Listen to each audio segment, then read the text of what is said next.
الحمدللہ نحمدہ ونستعینہ ونصلی علی رسول الکریم۔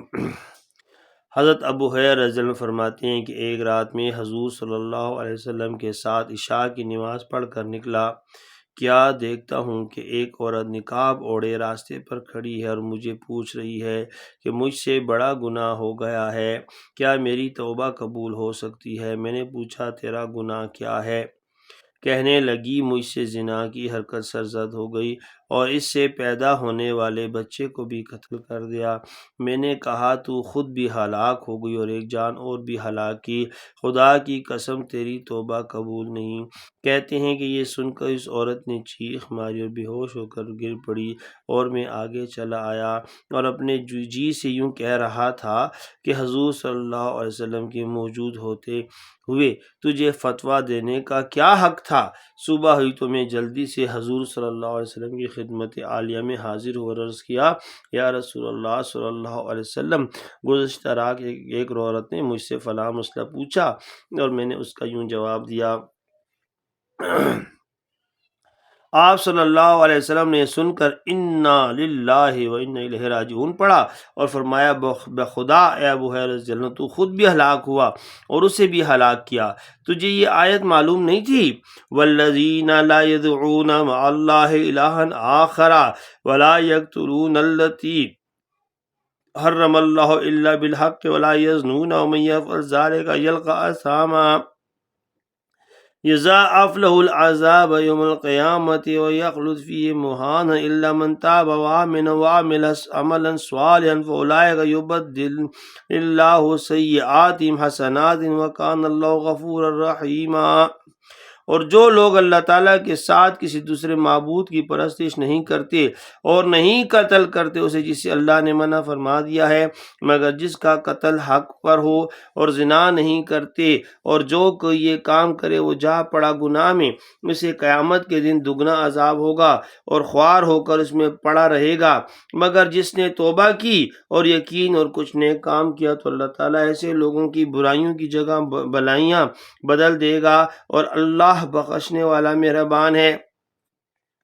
حضرت ابو ہریرہ رضی اللہ عنہ فرماتے ہیں کہ اسی وقت حضور صلی اللہ علیہ وسلم کے ہاں سے میں چلا گیا اور حال یہ تھا کہ میں مدینہ کی گلیوں میں دوڑتا پھرتا تھا اور پکارتا جاتا تھا کہ کون ہے جو مجھے فلاں عورت کا پتہ بتائے جس نے گزشتہ رات مجھ سے ایسا مسئلہ پوچھا تھا۔ میرا یہ حال دیکھ کر بچے شور کرتے تھے کہ ابو ہریرہ رضی اللہ عنہ دیوانہ ہو گیا، حتیٰ کہ اسی طرح رات ہو گئی تو وہ عورت کل والی جگہ پر مجھے پھر ملی تو میں نے اسے حضور صلی اللہ علیہ وسلم کا ارشاد مبارک سنایا کہ اس کی توبہ قابل قبول ہے۔ یہ سن کر وہ عورت چیخ مار کر خوشی میں رونے لگی اور کہا کہ میرے پاس فلاں باغ ہے جسے میں گناہ کے کفارے مساکین کے لیے صدقہ کرتی ہوں۔ آیت مذکورہ کے بارے میں بعض اہل علم فرماتے ہیں کہ بندہ جب توبہ کرتا ہے تو اس کے گزشتہ گناہ ہی نیکیاں بن جاتے ہیں۔ حضرت عبداللہ بن مسعود رضی اللہ عنہ سے روایت ہے کہ انسان قیامت کے دن جب اپنے نامہ اعمال میں نظر ڈالے گا تو اول حصے میں اپنے گناہ اور آخر حصے میں نیکیاں دیکھے گا اور دوبارہ دیکھنے لگے گا تو اول سے آخر تک نیکیاں ہی نیکیاں دکھائی دیں گی۔ یہی مضمون حضرت ابو ذر غفاری رضی اللہ عنہ نے بھی حضور اقدس صلی اللہ علیہ وآلہ وسلم سے نقل کیا ہے، اور یبدل اللہ سیئاتہم حسنات کا بھی یہی مطلب ہے۔ بعض علماء کا کہنا ہے کہ اس آیت کے یہ معنی ہیں کہ برے اعمال سے منہ موڑ کر نیک اعمال کی طرف رخ کر لیتا ہے اور اللہ تعالیٰ کی توفیق سے برائیوں کی بجائے نیکیاں کرنے لگ جاتا ہے۔ میرے بھائی، یہ بات جان رکھو کہ کفر سے بڑھ کر کوئی گناہ نہیں۔ اللہ پاک کا ارشاد ہے، قُلِ الَّذِينَ كَفَرُوا أَن يَنْتَهُوا يَغْفِرْ لَهُم مَّا قَدْ سَلَفَ۔ آپ ان کافروں سے کہہ دیجئے کہ اگر یہ لوگ باز آ جائیں تو ان کے سارے گناہ جو پہلے ہو چکے ہیں سب معاف کر دیے جائیں گے۔ تو جو گناہ کفر سے کم درجے کے ہیں ان کا کیا کہنا؟ حضرت حسن بصری رحمۃ اللہ علیہ حضور اقدس صلی اللہ علیہ وسلم کا ارشاد مبارک نقل کرتے ہیں کہ اگر کوئی شخص اپنی خطاؤں سے زمین و آسمان کا درمیانی حصہ بھر دے اور توبہ کرے تو اللہ تعالیٰ اس کی توبہ قبول فرما لیتے ہیں۔ یزید رقاشی رحمۃ اللہ علیہ کہتے ہیں کہ ایک دفعہ حضرت ابو ہریرہ رضی اللہ عنہ نے ہمیں واعظ سنایا،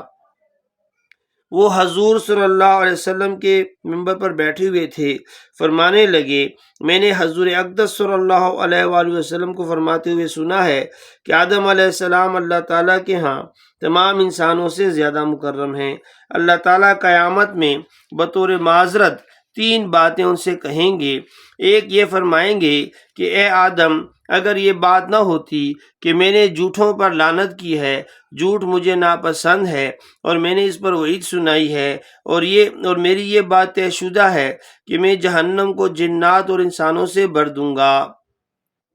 تو آج میں تیری تمام اولاد پر رحم کرتا۔ اور یہ فرمائیں گے کہ اے آدم، میں تیری اولاد میں سے کسی کو بھی گناہ آگ میں نہیں ڈالتا اور دوزخ کا عذاب نہیں دیتا، مگر اس شخص کو جس کو میں نے اپنے علم و یقین سے جانتا ہوں کہ اگر میں اسے دنیا میں واپس کر دوں تو یہ اس سے بھی بدترین زندگی اختیار کرے گا، ہرگز توبہ کا نام نہ لے گا۔ تیسری بات یہ فرمائیں گے کہ اے آدم، میں اپنے اور تیری اولاد کے درمیان تجھے ہی فیصل مقرر کرتا ہوں، میزان عمل کے پاس کھڑا ہو جا، ان کے اعمال کو خوب دیکھتے رہو، اگر کسی کی بلائی کا پلہ ذرا بھر بھی جھک گیا تو اسے جنت ملے گی، جس سے تو دیکھ لے گا کہ میں دوزخ میں اسے ہی ڈالتا ہوں جو اعلیٰ درجے کا ظالم ہے۔ اللہ تعالیٰ مجھے، آپ کو اور حضور پاک سے ساری امت کو اللہ کے سامنے گڑ گڑانے کی اور توبہ کرنے کی توفیق عطا فرمائے۔ اللہ تعالیٰ ہم سب کی توبہ قبول فرمائے۔ استغفر اللہ، استغفر اللہ، استغفر اللہ، جزاک اللہ خیرہ۔